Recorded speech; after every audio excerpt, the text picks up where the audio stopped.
ओम शांति। आज प्यारे बाप दादा के अनमोल मधुर महावाक्य हैं 23 जून 2026। आज की मुरली के सार में भाग्य विधाता बाबा ने भाग्य की स्मृति दिलाते कहा कि तुम सौभाग्यशाली हो क्योंकि तुम्हें स्वयं भगवान पढ़ाते हैं। अभी तुम हो ईश्वरीय पढ़ाई में, परम पिता परमात्मा तुमको पढ़ा रहे हैं। यह सदा बुद्धि में रहना चाहिए। रचता एक शिव बाबा है, उनके द्वारा ही तुम बच्चे सृष्टि के आदि मध्य अंत को जान गए हो। बाप बच्चों को यथार्थ समझाते हैं, यह है ही सदगति का मार्ग। अभी तुम बच्चे जान गए हो, बाबा हमको 21 जन्म के लिए सदगति प्राप्त करा रहे हैं। फिर स्वधर्म की स्मृति दिलाते कहा कि बाप शिक्षा देते हैं आत्माओं को। आत्मा को अभी अपने स्वधर्म का पता है कि हम आत्मा इस शरीर को चलाने वाली है। आत्मा का यह शरीर रथ है। जैसे शिव बाबा ब्रह्मा बाबा के रथ में आकर सवार हुए हैं, तुम्हारी आत्मा भी इस शरीर में सवार हुई है। बाबा कहे वास्तव में हमारे रहने का स्थान मूल वतन है। यह शरीर हमको यहाँ मिलता है। ऐसे ऐसे अपने साथ बातें करनी है। बाबा कहते हैं तुम आत्मा शांत स्वरूप हो। अगर तुम चाहो तो शांति में बैठो और अपने को आत्मा समझ शांति धाम के निवासी समझो, तो तुमको यहाँ भी शांति की अनुभूति होगी। फिर कहा कि मनुष्य शांति मांगते हैं, लेकिन यह भूल गए हैं कि आत्मा का स्वधर्म ही शांति है। कहानी भी है ना, रानी के गले में हार पड़ा था और ढूंढती थी बाहर। तो बाप भी समझाते हैं, बच्चे तुम आत्मा का स्वधर्म शांति है। बाबा कहे आत्मा अपने स्वधर्म में जितना चाहे उतना बैठ सकती है। चाहे हम इस शरीर से काम न करें तो शांति में बैठ जाओ। यह है सच्ची शांति। इनको तुम ढूंढते नहीं हो क्योंकि तुम्हारा स्वधर्म शांति है। जब अपने स्वधर्म में टिको तब शांति का अनुभव हो। और बाबा कहे ब्रह्मा कुमार कुमारिया है, उसकी पहचान क्या है कि वह सृष्टि के आदि मध्य अंत को जानते होंगे। रचयिता शिव बाबा को जानते होंगे। फिर कहा कि कहते हैं इस ज्ञान यज्ञ से विनाश ज्वाला प्रज्वलित हुई, तो स्वराज्य के लिए यह ज्ञान यज्ञ है। इसमें पुरानी दुनिया स्वाहा होनी है।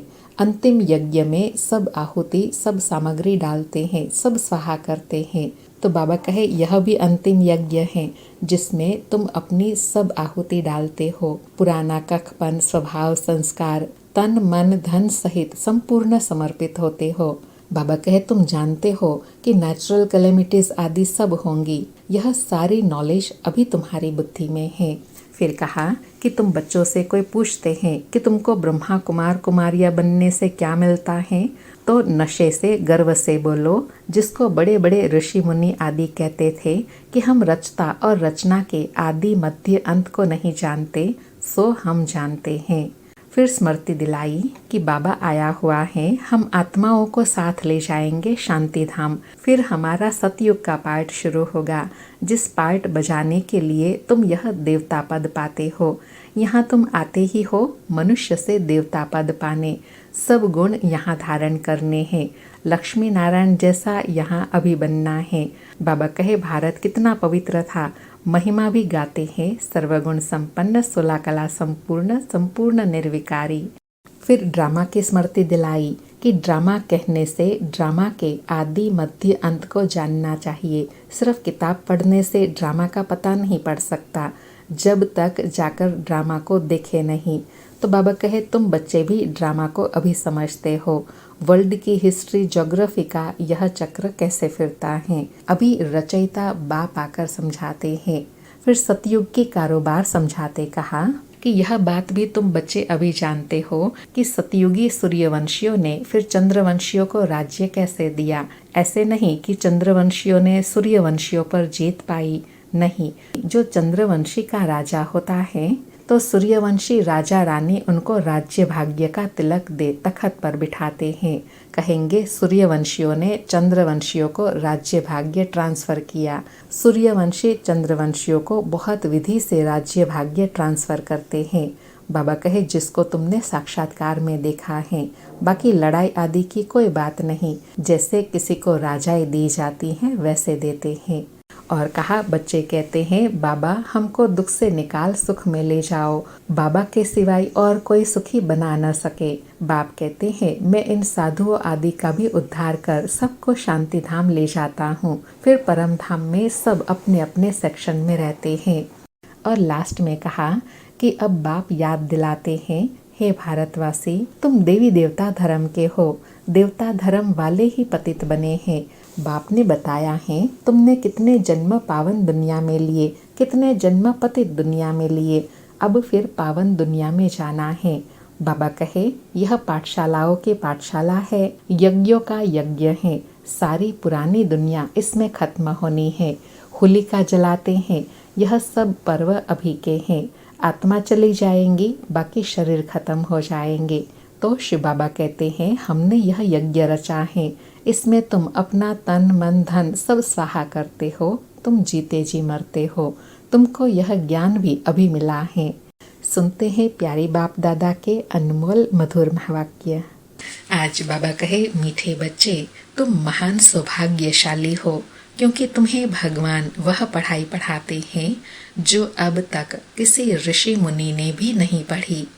मीठे बच्चे, तुम महान सौभाग्यशाली हो, क्योंकि तुम्हें भगवान वह पढ़ाई पढ़ाते हैं जो अब तक किसी ऋषि मुनि ने भी नहीं पढ़ी। आज मुरली से प्रश्न है, ड्रामा की कौन सी भावी तुम बच्चे जानते हो? दुनिया के मनुष्य नहीं। उत्तर में बाबा कहे, तुम जानते हो, इस रुद्र ज्ञान यज्ञ से विनाश ज्वाला प्रज्वलित हुई है।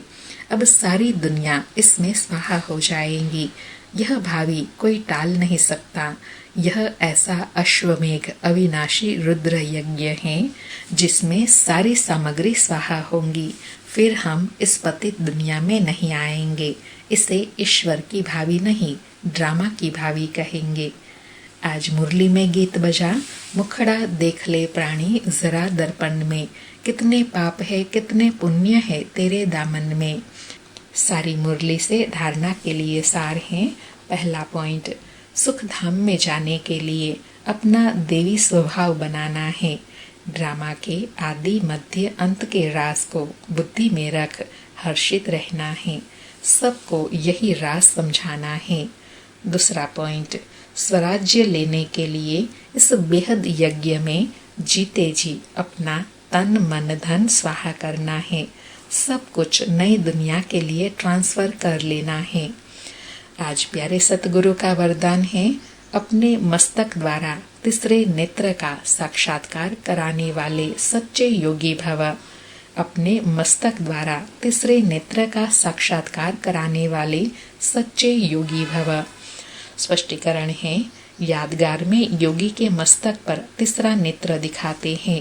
आप सच्चे योगी बच्चे भी अपने मस्तक द्वारा तीसरे नेत्र का साक्षात्कार कराने के लिए सदा बुद्धि द्वारा एक बाप के संग में रहो।